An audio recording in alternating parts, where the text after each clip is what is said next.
Hey everybody, welcome back to the Cineverse. We thought we'd take a step back from all those slam-bang box office blockbusters and see a good old-fashioned drama.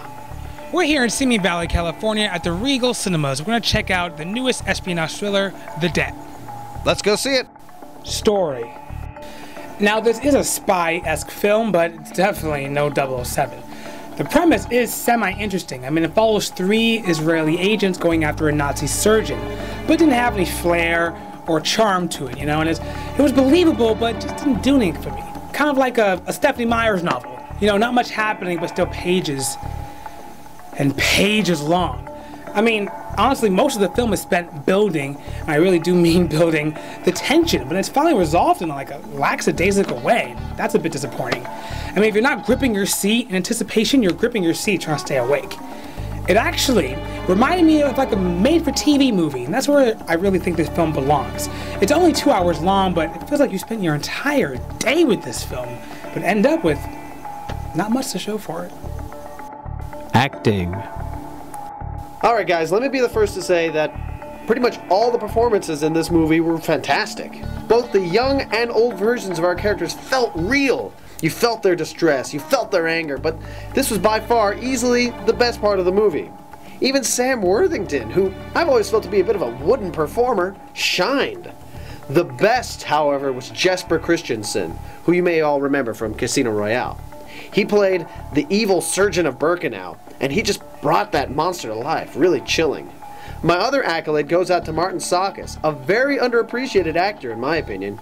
He was easily able to play confident and calm, but could flip a switch and at a moment's notice reveal fear and uncertainty. But even these excellent performances were overshadowed by the movie's other flaws, which is unfortunate.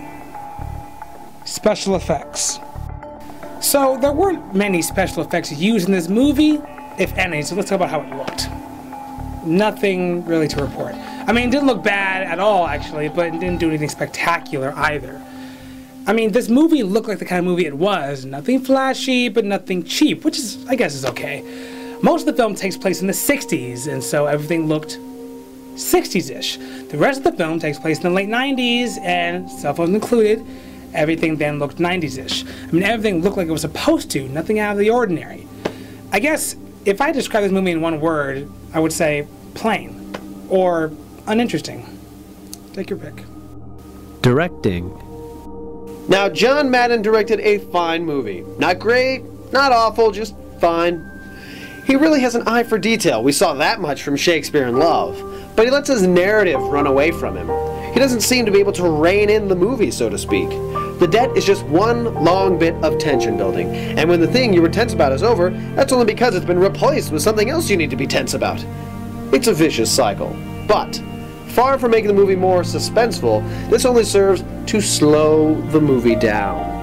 When a director has a firm grasp on his story, he can make a 3-hour movie seem like it's going way too short. But, unfortunately for Madden, this movie seemed to drag on interminably.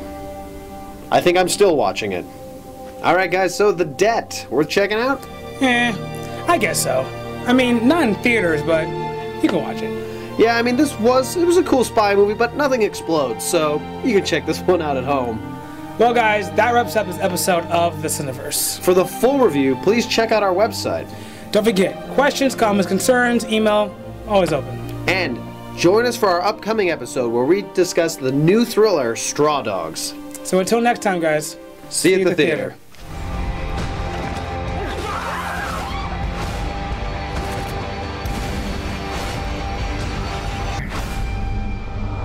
This is my house. I will not allow violence against this house.